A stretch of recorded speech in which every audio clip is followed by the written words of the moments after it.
नहीं हुआ। बुढ़िया का बेटा बोला कि मैं जब तक अपनी आंखों से नहीं देख लूंगा मैं मानूंगा नहीं, मेरी माँ ऐसा कर ही नहीं सकती। उसकी चाची ताई बोली ठीक है, तो तू आज जिस टाइम पे तू घर आता है उससे पहले आ जा और आके अपनी आंखों से ही देख ले। उस दिन सकट चौथ का व्रत था। बुढ़िया ने सकट चौथ का व्रत कर रखा था। बुढ़िया का बेटा घर आया तो उसने देखा कि बुढ़िया तो तिलकुट बना रही है। अब तिलकुट बनता देख के उसको लगा कि मेरी चाची ताई तो ठीक बोल रही थी, मैं तो पशु चराने जंगल में चला जाऊं और मेरी माँ तो पीछे से पकवान बना बना के खाए। अब वो अपनी माँ से बोला, माँ मैं तो घर छोड़ के जाऊंगा, मैं तो अब घर में नहीं रहूंगा। बुढ़िया बोली, बेटा क्या बात हो गई? बोला कि माँ मैं तो जंगल में पशु चराने चला जाता हूँ और पीछे से आप तो पकवान बना बना के खाती हो, मेरे लिए ना तो पकवान बचाती हो ना मेरे को बताती हो, अब मैं तो इस घर में नहीं रहूंगा। बुढ़िया बोली, बेटा मेरा तो सकट चौथ का व्रत था, इसलिए मैंने तिलकुट बनाया था और तेरे लिए ही मैं ये व्रत करती हूँ ताकि तू ठीक ठाक रहे। लेकिन बुढ़िया का बेटा नहीं माना। बुढ़िया समझ गई कि इसके कान भर रखे हैं, ये रोके से नहीं रुकेगा, इसलिए बुढ़िया ने चलते टाइम अपने बेटे को कुछ तिल के दाने दे दिए। बुढ़िया बोली, बेटा जब तू जा ही रहा है तो ये तिल के दाने अपने हाथ में ले जा, जहाँ भी तेरे पे संकट आए वहीं पे ये तिल के दाने पूर के बैठ जाइयो, अगर मैं तेरे नाम के व्रत करती हूँगी तो वो संकट टल जाएगा। बुढ़िया का बेटा तिल के दाने अपने हाथ में लेके चल दिया। चलते चलते जंगल में पहुंचा। जंगल में गया तो आगे शेर खड़ा था। अब शेर को देखते ही बुढ़िया का बेटा डर गया। डर के मारे उसको याद आया कि माँ ने तिल के दाने दिए थे। तिल के दाने लिए और वहीं पे पूर के बैठ गया। तिल के दाने अपने आगे रख के हाथ जोड़ के बोला, हे सकट चौथ माता, अगर मेरी माँ मेरे नाम के व्रत करती थी तो ये शेर गाय बन जाएगा और नहीं तो आज मेरा मरना तय है। अब बुढ़िया तो अपने बेटे के नाम की व्रत करती थी। सकट चौथ माता की कृपा से शेर गाय बन गया और पूंछ हिलाते हुए चला गया। लड़का खड़ा हुआ और आगे चला। आगे थोड़ी दूर गया तो आगे नदी मिली। नदी के उफान को देख के बुढ़िया का बेटा डर गया। बुढ़िया के बेटे ने सोचा कि अगर मैं नदी पार करने की कोशिश करूंगा तो डूब के मर जाऊंगा और अगर मैं नदी पार नहीं करूंगा तो जंगल के जानवर मुझे खा जाएंगे, मेरा मरना तो तय है। अब लड़के को याद आए अपनी माँ के दिए हुए तिल के दाने। अब तिल के दाने हाथ में लेके बैठ गया। बैठ के बोला कि हे सकट चौथ माता, अगर मेरी माँ मेरे नाम के व्रत करती थी तो ये जो नदी है ये दो भाग में बट जाएगी और बीच में रास्ता बन जाएगा और नहीं तो मेरा मरना पक्का है। अब क्योंकि बुढ़िया तो अपने बेटे के सत के ही व्रत करती थी तो सकट चौथ माता की कृपा से वो नदी दो भाग में बट गई, बीच से रास्ता निकल गया। बुढ़िया के बेटे ने रास्ते से नदी पार कर ली। अब नदी पार करके दूसरी नगरी में पहुंचा। दूसरी नगरी में उसने देखा कि एक बुढ़िया है, पूड़े बनाए और रोए, पूड़े बनाए और रोए। वो बोला, बूढ़ी माई एक बात बता। बोली, पूछ बेटा। बोला, बूढ़ी माई पूड़े बना रही है, इसका मतलब बहुत खुश है, खुशी की बात है तभी पूड़े बनाए, और रो रही है इसका मतलब बहुत परेशान है, दुख में ही रोना आए। तो बूढ़ी माई बताइए, खुशी है या गम है? अब बूढ़ी बोली, बेटा क्या बताऊं, इस नगरी में हर छठे महीने एक आदमी को आवे में बैठना पड़ता है और वो आवे में बैठ के उसी में जल के मर जाता है। इस बार मेरे बेटे का नंबर है क्योंकि हर बार नगरी के एक एक घर से एक एक आदमी जाता है, बारी बंधी हुई है, और इस बार मेरे बेटे का नंबर है।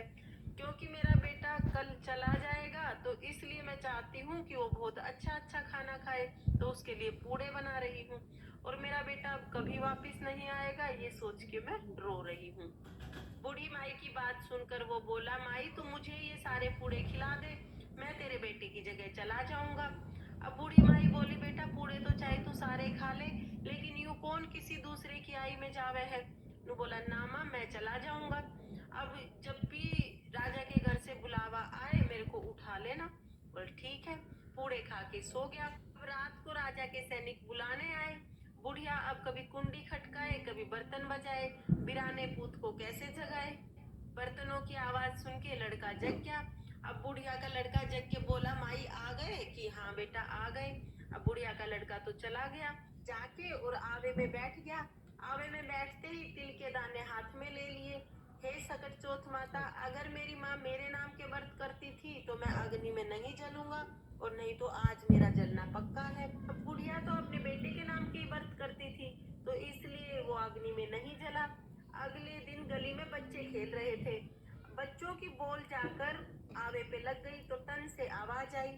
टन से आवाज सुन के बच्चे सारे डर गए और आसपास के लोगों को इकट्ठा कर लिया। सब लोग कहने लगे कि ये आवा तो 6 महीने में पकता था, दूसरे ही दिन कैसे पक गया। राजा को बुला लिया। राजा को बुलाया तो देखा कि भाई आवे को मटके को उतार के देखो क्या है। अब सैनिक मटके को उतारने लगे। अब जैसे ही मटके को उतारने लगे, अंदर से बुढ़िया का बेटा बोला, भाई धीरे धीरे, भाई धीरे धीरे। मटके के अंदर से आवाज सुनकर सब डर गए। राजा ने तलवार निकाल ली, सैनिकों ने भी तलवार निकाल ली। सबने सोचा कि इसमें तो या तो भूत है या पिशाच है। अब सब बोले, बोलो भूत है पिशाच है। अब बुढ़िया का बेटा तो हाथ जोड़ के आवे से बाहर निकला और बोला, भाई ना मैं भूत हूँ ना पिशाच हूँ, मैं तो बुढ़िया का बेटा हूँ। मेरी माँ मेरे लिए सकट चौथ के व्रत करती थी, चाची ताइयों ने मेरे कान भर दिए और मैं घर छोड़ के आ गया। सारी बात बता दी। उस नगरी की रानी राजा से बोली कि राजा जी, मैं तो अपनी बेटी की शादी इसी से करूंगी, जिसको अग्नि भी ना जला सके। उससे अच्छा वर आपको और कौन मिलेगा। राजा ने रानी की बात मान ली और अपनी बेटी की शादी बुढ़िया के बेटे के साथ कर दी। शादी के बाद एक दिन वो दोनों महल की छत पर खड़े थे। महल की छत पर खड़े होके बुढ़िया का बेटा बोला कि देख, मेरे देश की तरफ काली घटा छाई है। तो राजा की लड़की बोली कि आपका भी देश है। बुढ़िया का बेटा बोला, मेरे देश भी है, मेरे घर भी है, मेरी माँ भी है, सब कुछ है। तो राजा की लड़की बोली, फिर अपने घर चलो, मैं तो अपनी ससुराल जाऊंगी। अब बुढ़िया का बेटा बोला कि अपने पिताजी को कह दे, विदा कर देंगे। राजा की बेटी आके राजा से बोली, पिताजी पिताजी, आपके जमाई अपने घर जाना चाहते हैं। राजा बोला, बेटा ये तो बहुत अच्छी बात है, दूर जमाई लाख जमाई, घर जमाई खाक जमाई। तुम अपने घर जाओ, अच्छे से रहो सहो, हम भी सब इसी में खुश हैं। अब ये कह के राजा ने विदाई की तैयारी कर दी।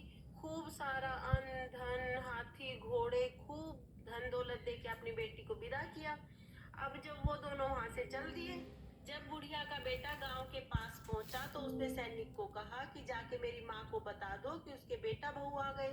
सैनिक ने जब जाके बुढ़िया को बताया कि बूढ़ी माई तुम्हारे बेटा बहू आ गए, तब बूढ़ी माई बोली, बेटा तू भी क्यों बोली मारे। बोली, तो मेरी दौरानी जिठानी बहुत मार ले हैं, पता ना मेरा बेटा तो कहाँ है, किस हाल में है। बेटे की याद में रो रो के बुढ़िया अंधी हो गई थी। सैनिक ने कहा, ना बूढ़ी माई, बोली नहीं मारता, सच में तेरे बेटा बहू आ गए हैं।